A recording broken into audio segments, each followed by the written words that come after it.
Hey everyone, welcome to Product Momentum. I'm Sean Murray, Director of Product Management here at ITX. And I'm Dan Sharp, a product manager at ITX. It's our privilege to continue the Product Momentum journey, a platform that celebrates the thinkers and doers who are shaping the future of software development. That's right, Dan. Our goal is to introduce you to industry leaders, innovators, and practitioners and bring you their insights, advice, and innovations. We talk with experts from product strategy, UX research and design, security, engineering, leadership, and more. We'll discuss how their approaches to problems help empower teams and build trust. And we'll explore trends, tools, and techniques that your team can use to deliver the software solutions your users need today. So tune in, stay curious, and join the conversation. You can catch us on your favorite listening platform, or if you prefer the video experience, you can find all our latest episodes on the Product Momentum YouTube channel. And if you like what you hear, be sure to subscribe, like, comment, and share. That way, we can be sure to provide you with the best podcast experience.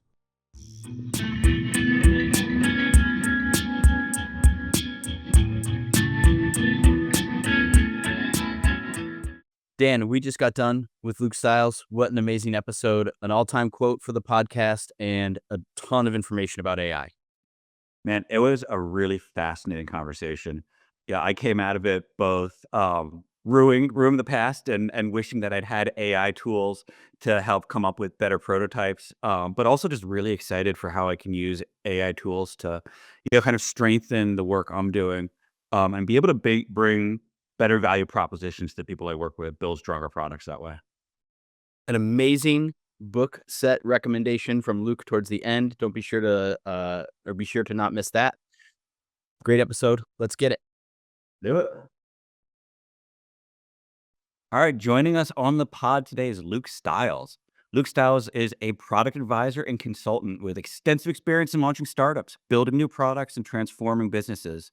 He started his career as a software developer, then he moved into professional services, engineering management, and product development. Currently, Luke's thing is helping grow companies and product, focusing on widespread adoption of generative AI. Most importantly for us, though, he's going to be joining the ITX Product and Design Conference on June 25th and 26th. He'll be running a workshop on AI and then participating in some panel discussions. Luke, really pumped to have you today. I'm stoked to be here, man. So let's jump right in, right? AI is kind of the word of the day. A lot going on there. A lot about what it means for product management. Really interested in hearing your thoughts on how generative AI is really can build product management and help accelerate value delivery. How do we get good stuff in front of clients faster?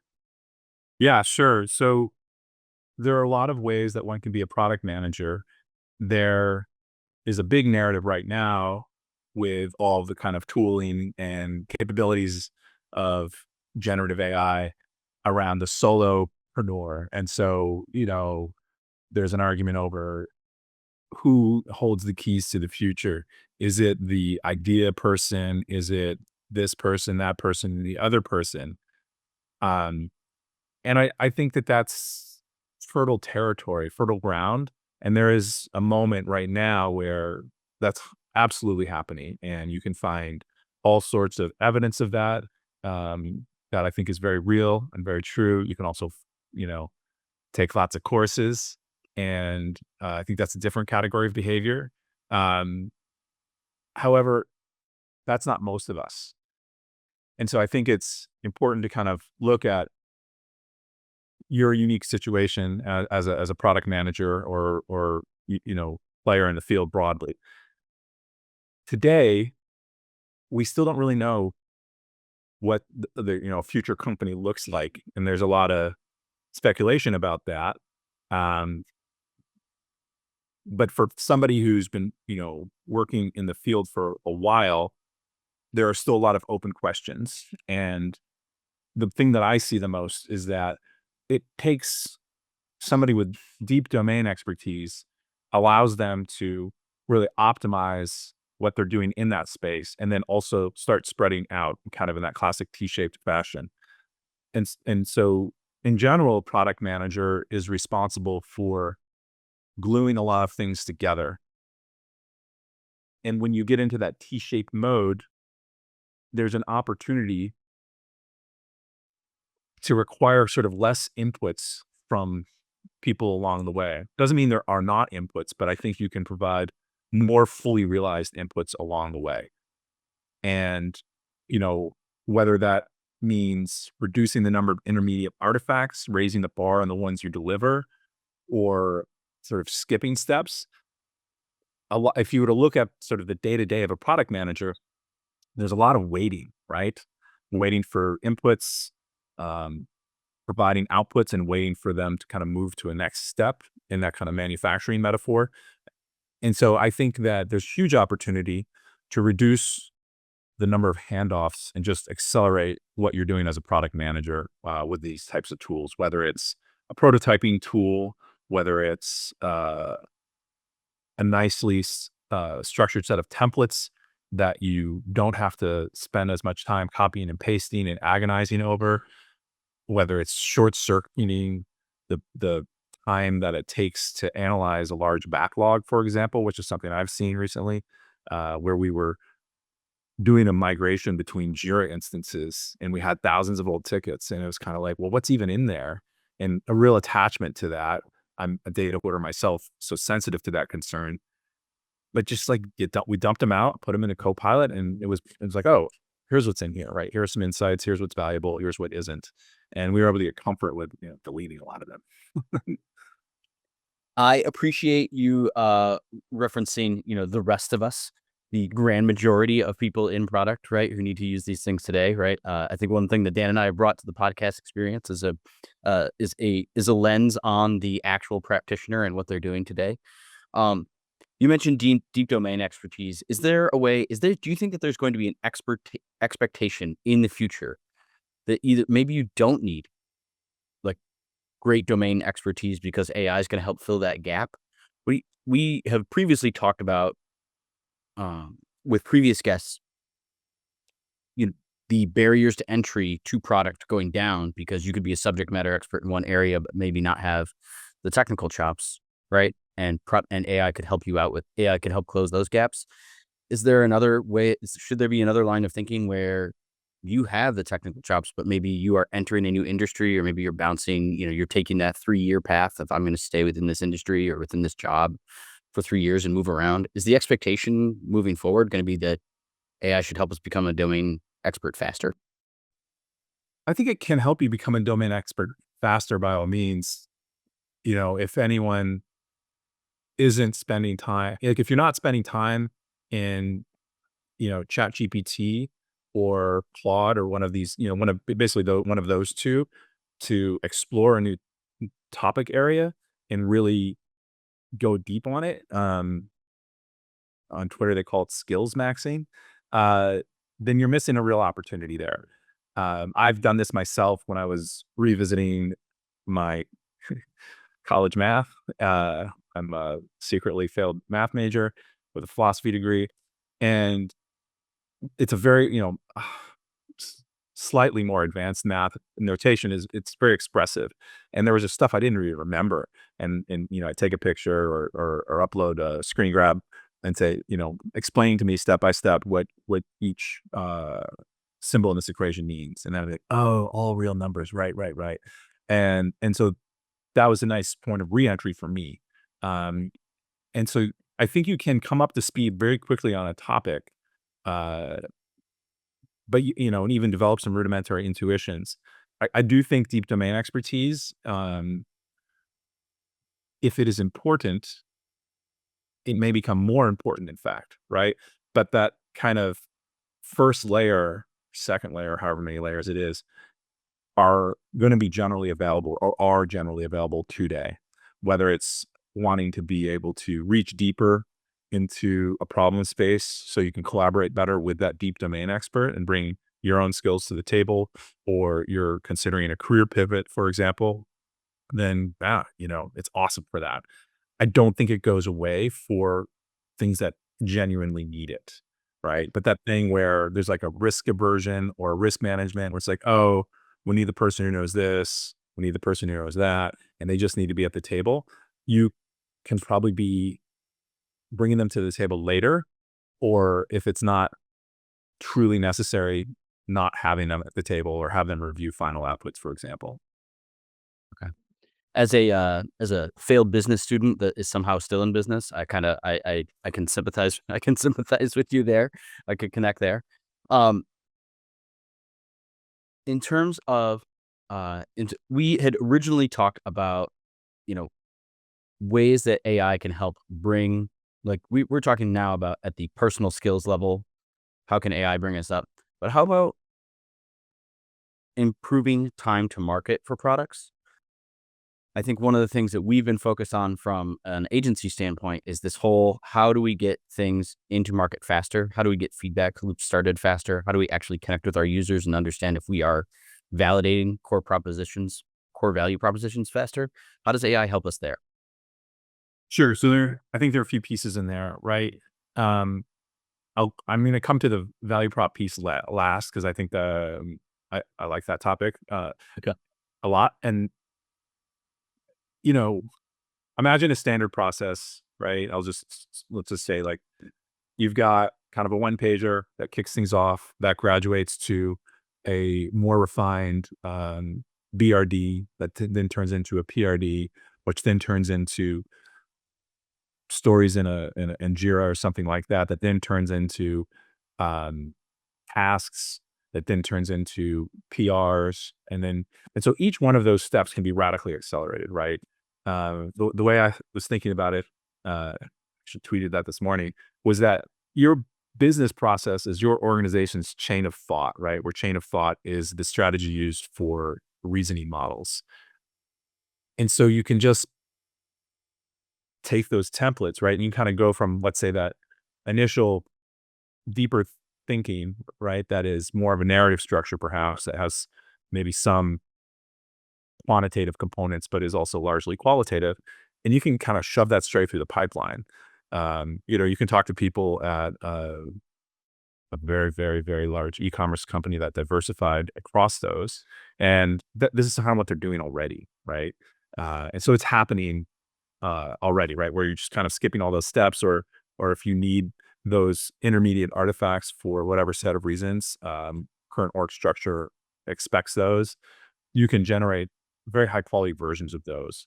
It's probably not hands free if you're still generating those intermediate artifacts, but that kind of laborious process of, in some cases, filling in blanks, in other cases, expanding on points or translating um, between the formats, that should go really fast, right? And then all the way down to the PR piece, right? I think we're still generally going to have humans in the loop. There's a lot of discourse around whether it's not having PRDs or uh, writing so much more code, right? Ultimately, it's the outcome you're after, and so if that's good, great, right? But just the other day, a friend was posting about how everyone's celebrating how many lines of code are being written. And it's kind of like, oh wow, engineers like lines of code now. Like it's always been a vanity metric on some level. And I don't think that's changed. And that doesn't mean that there's not a companion piece of much higher impact over a shorter period of time, perhaps. But lines of code is lines of code, man. Yeah, right. And so, at a minimum, I think code is just cheaper, and that's generally good, right? Like there's this, oh, we only want to write it once, we can't throw it away. It's, oh, okay. What if it's wrong and we did our best and it was right at the time, or based on the information we had? You see people who kind of zoom way out into some other future, which I think is largely imagined, where, oh, we just build the business in a one shot prompt and we launch it, and if it's wrong, we relaunch it the next day in the same manner. And maybe that's happened. Maybe that'll come. I don't know. But like, where does the customer data go? Like, how do you kind of maintain some continuity between those, let's say, versions? Okay. Love that. Yeah. So before we get back, like in the value prop, yeah, I'm curious. Yeah, as a product manager, I can use AI. Getting deeper, developing some prototypes faster. For those listening, I'm curious your take on, right, how to then have better conversations, right, with partners, right? Yeah, because I think we agree that those conversations aren't going away, but maybe we can use AI to challenge ourselves better and bring more fully baked ideas to the table. Yeah, I mean, I think you said it, prototypes, right? And I think the mistake that we risk making is the same one that we always risk making with prototypes, right? It's like, "Whoa, well, it looks like we're done," right? And the answer is probably not. It will depend on kind of the specifics of your situation. Maybe you can go to market with the prototype that the product manager made or the designer made, um, but you probably can't, right? Like, there's some industrialization that needs to happen even before you get to scalability. It's becoming pretty clear there are very material security concerns with a lot of these, vibe coded things. Uh, and the more, let's say, larger scale agentic coding tools, whether it's Claude Code or the recently launched OpenAI Codex, that stuff works best for engineers. And they know kind of how to structure these things, even if they're getting help authoring them, if that makes sense. And so, but coming back to the value prop and coming back to communicating with stakeholders, prototypes have always won. When I pitched at agencies, 15 years ago, we were shifting to making sure we always showed up with a prototype in addition to the deck, right? And those things were getting better and better as we got more and more comfortable with lower fidelity expressions of it. And by lower fidelity, I mean not industrialized, not production ready, or capturing the essence of the idea. It doesn't have an account management page, but you can tell exactly what it's supposed to do. And login, come on, we've done login before. Don't worry about it. Um, and so I think now everyone can do a prototype, right? Whether it's something like, a Lovable or a V0. Um, Replit is also interesting, largely because it's already deployed, right? And these are things that you just, you have a little chat with it and it gets going. Yeah, and, OpenAI, there's a Claude has artifacts. And so like all this stuff exists, and a lot of it just depends on who your audience is, right? If it's internal stakeholders, you can probably put something that is looks less like a production product in front of them because you can really talk over it. If it's for, user testing or user research, you probably want something that's a little more polished, but again, doesn't have to be out on the public internet necessarily. And so I think getting to testing those value props sooner is awesome, right? Whether is it there? I saw something just the other day about like, oh, lean startup is done because now you can just do all this stuff and you don't have to wait to try. And I think that's convenient, but this same principle applies. It's just cheaper to get the fuller thing in front of people today, right? Whereas before it was expensive, right? Code is cheaper now, in certain cases, and so we use it more, right? And it's ultimately more interactive, more expressive, and so I think that's good. Yeah, I would have loved to have had like some AI prototyping tools back in the day, coming up in my own lo-fi mock-ups in like balsam my Yes, sir. and on, right? Like how much time could we have saved? Hey, we want to take a quick break from today's podcast to bring you some exciting news from the ITX Product and Design Conference team. The ITX Product and Design Conference is coming up June 25th and 26th at the Rochester Riverside Convention Center. Day one is going to be awesome. It's going to feature 4 unique workshops, 2 product and 2 design. Day 2, keynote day. You'll get great insights from our speakers, plus you can attend panel discussions and even participate in live recordings of the podcast. I've had a great experience every year I've been there. I come away, I've learned something, I'm inspired. So come check out our website. You can get the full 2-day agenda as well as the link for register yourself and your teammates. The website is itx.com/conference 2025. That's itx.com/conference 2025. And you should come and visit Sean and I over at the recording stage. Yeah, we'd love to see you there. All right, let's get back to the conversation. Let's do it. And I mean, I have a friend who's at he's a travel broker that recently had a big launch, and we were talking a lot about the design process for that. He's a pretty senior design leader, and they're already really great ways of working. And what he does is there's sort of the scaffolding approach where the core data exchanges and some of the key interactions are well understood, but getting them to that place of incredible polish takes time, but operating within the constraints of sort of what's possible from, here's what we're getting from users, here's what we have available to us. And so, rather than completely reinventing the wheel every time. And so you could imagine a prototyping stack almost, right? Where engineers are providing some of these key things, right? Business strategy is clear. It's going to be like this type of stuff, but the experience is not yet set, right? And so um, it doesn't have to be the classic one shot chat interface, make a prototype. It can be these other things too. And I feel like I'm hearing prototyping is being accelerated, but it still needs to be sold, right? You still need to actually be able to sell the value of what the prototypes are producing. Yeah, that's right. And so you get out of this place of, okay, let's all sit down. Let's agree that, this one pager is the right thing. Cool. Right. Maybe you still do that, right? Because there's this like, there's a starting point, like the inception moment, whatever that inception moment kind of doesn't go away, right? Like the stuff isn't falling out of the sky all of a sudden.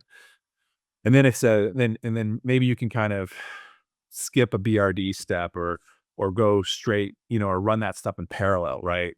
Where it's like, oh, okay, we all agree there's a big opportunity here. I'm in. Sean, I need you to go put together some models, do some market sizing or whatever.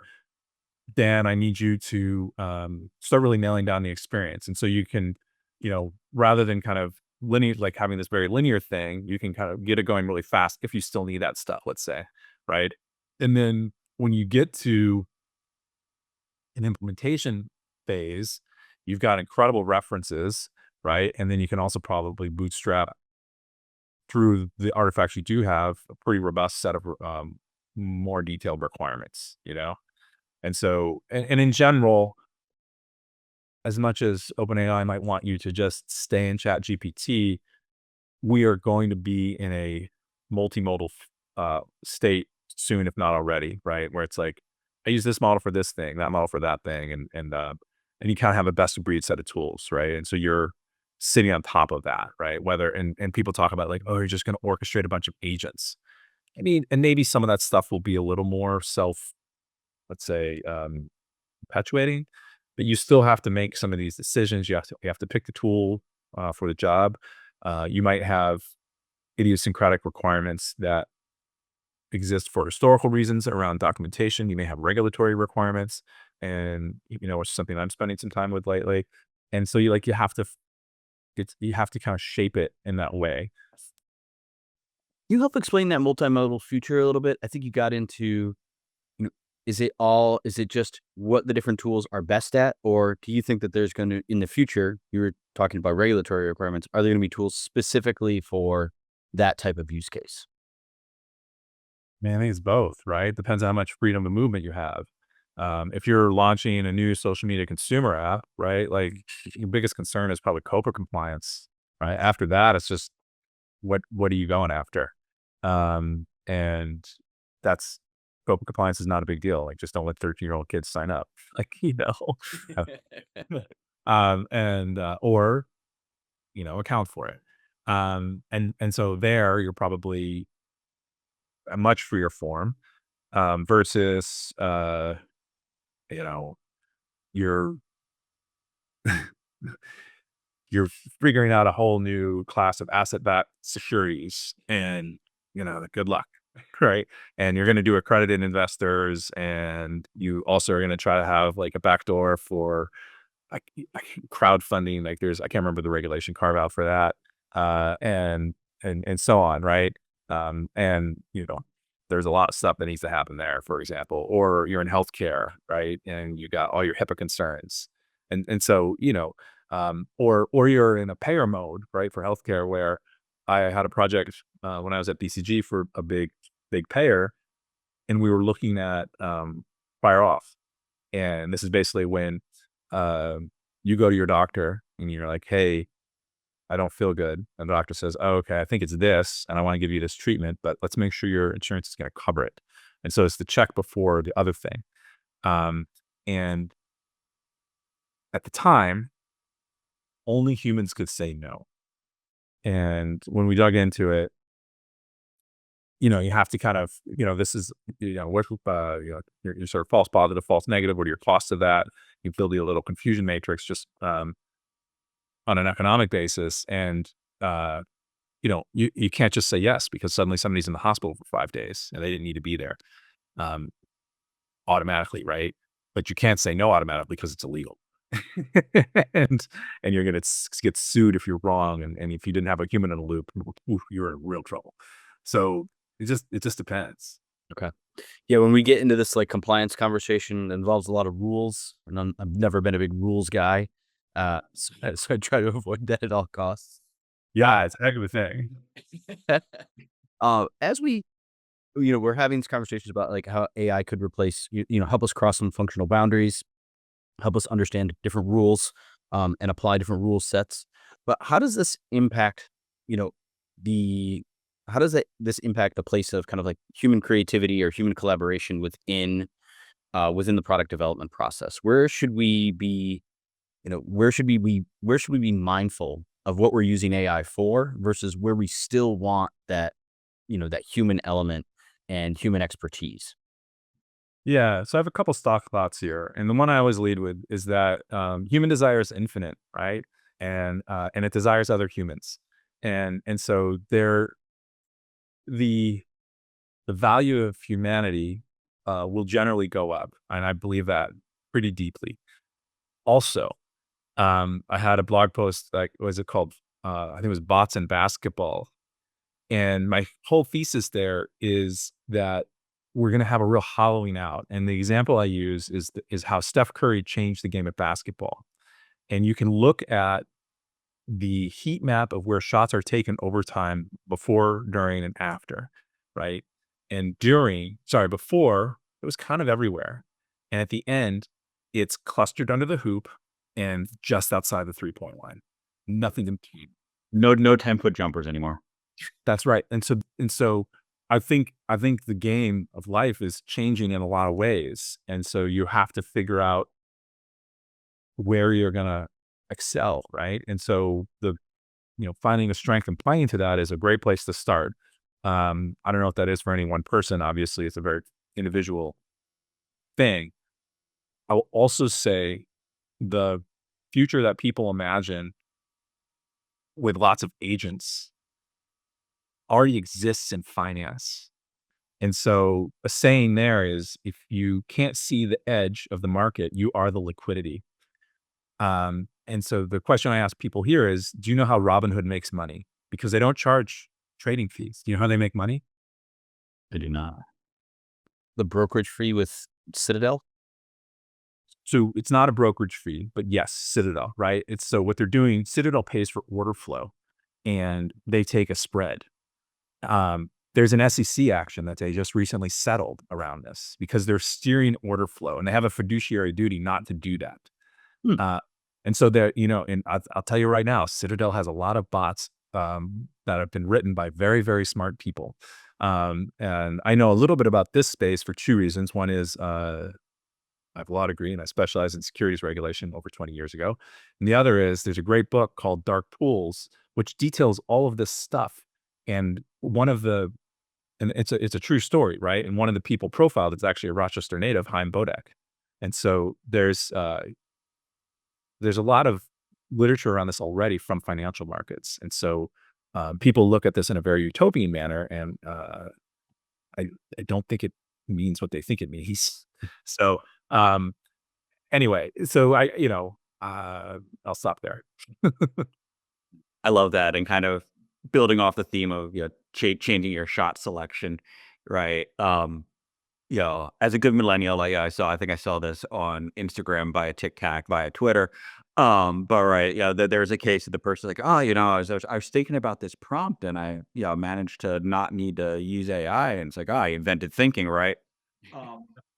As it goes easier to take your shot from anywhere, Yeah, how do we make sure that product managers, product owners are not like, I'm not kind of driving to the lowest common denominator and actually vetting our AI outputs, right? Like making sure that we're maintaining high quality.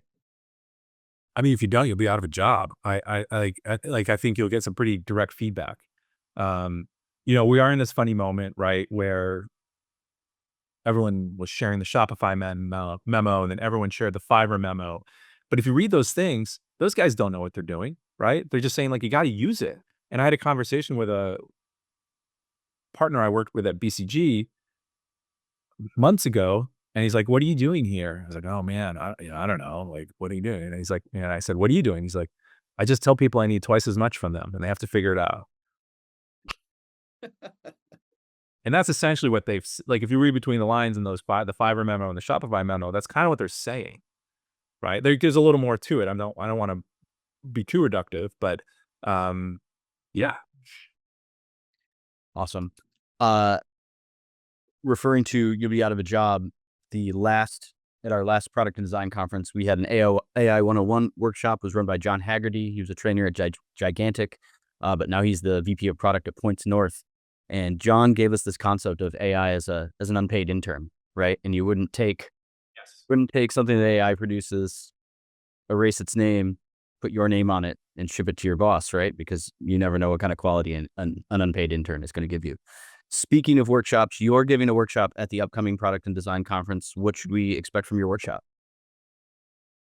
So a lot of the same that we just discussed, just about sort of, you know, finding your shot, right, as a product manager, because again, there are different types of product managers and different types of organizations, small, kind of fast moving startups, uh, older, sometimes larger organizations with processes that serve their business and therefore their customer very well already.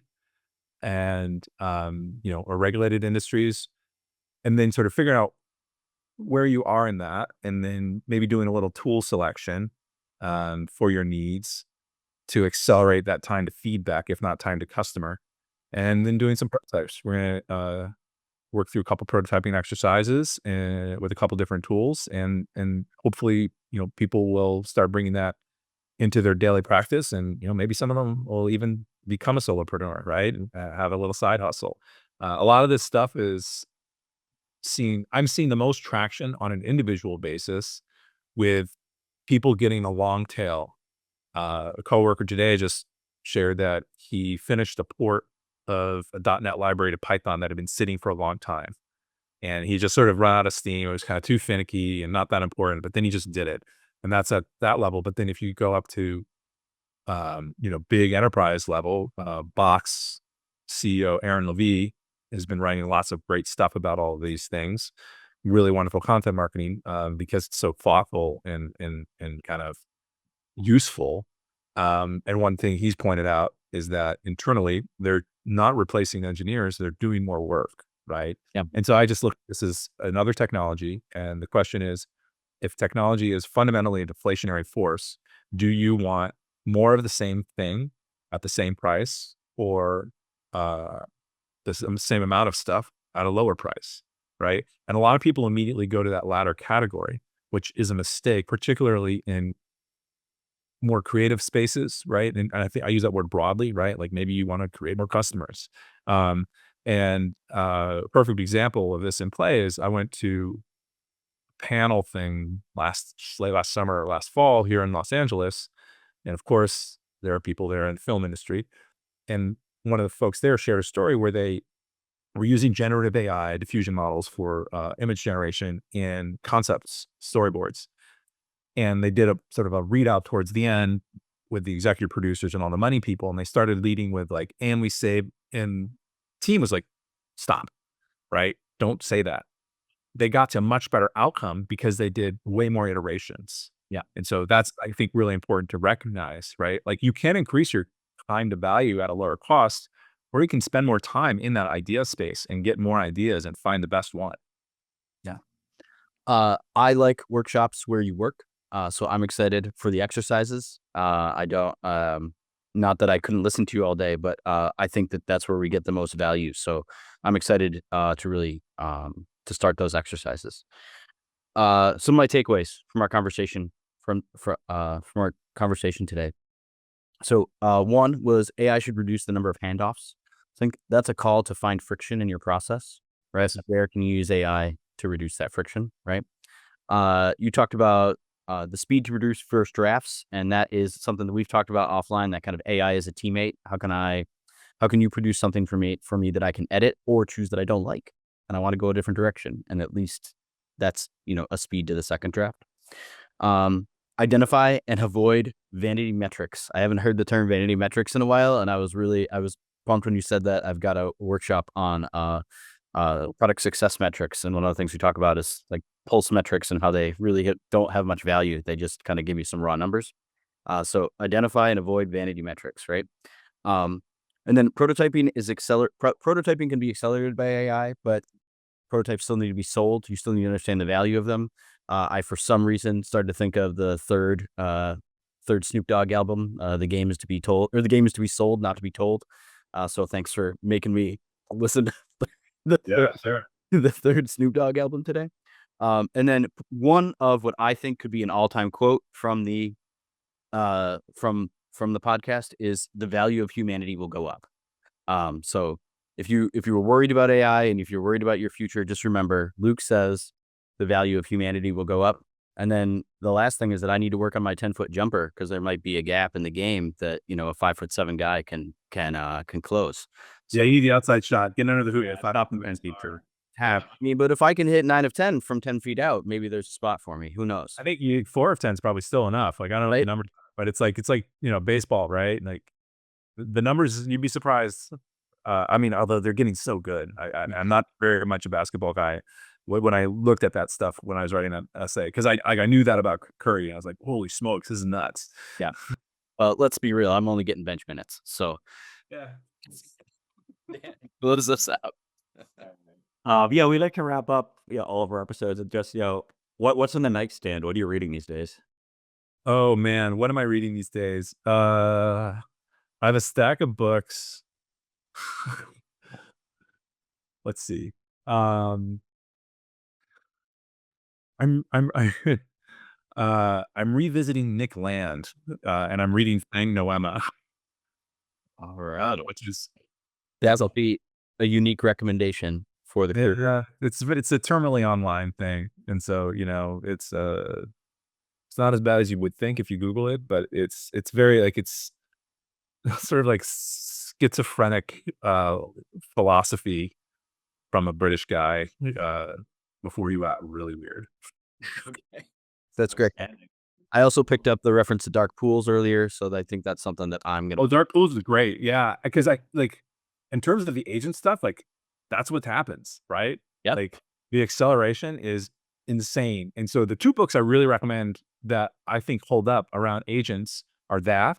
Because that's real, right? Like that's financial markets. That is the most competitive stuff in the world, right? People talk about the brain drain into finance. Well, these are the people that are doing that.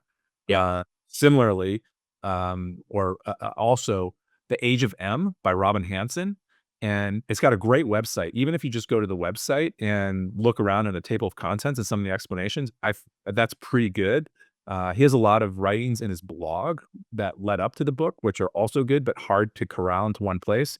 The book itself is great. So he's a Caltech PhD economist who's now a professor at George Mason. Total weirdo, awesome guy, and great book where he just sort of says like, well, what's the resource constraint, and let's work around some of that stuff. If we're all going to have M's is electronic minds. I think it's electronic mind simulations, but it's sort of agentic type stuff anyway, because these are resource bound operations at the end of the day, because it's computer and it's real. It's not just like, oh, imagine if it went to infinity. You sold me on Total Weirdo and Schizophrenic Philosophy. Those sound like exciting books to read. At minimum, they'll be interesting. Luke, thank you so much for your time today. We really appreciated you being on the podcast. Thanks for having me, and look forward to seeing you at the workshop and at the conference.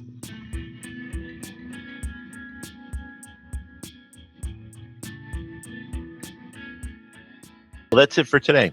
In line with our goals of transparency and listening, we really want to hear from you. Sean and I are committed to reading every piece of feedback that we get, so please leave a comment or a rating wherever you're listening to this podcast. Not only does it help us continue to improve, but it also helps the show climb up the rankings so that we can help other listeners move, touch, and inspire the world just like you're doing. Thanks, everyone. We'll see you next episode.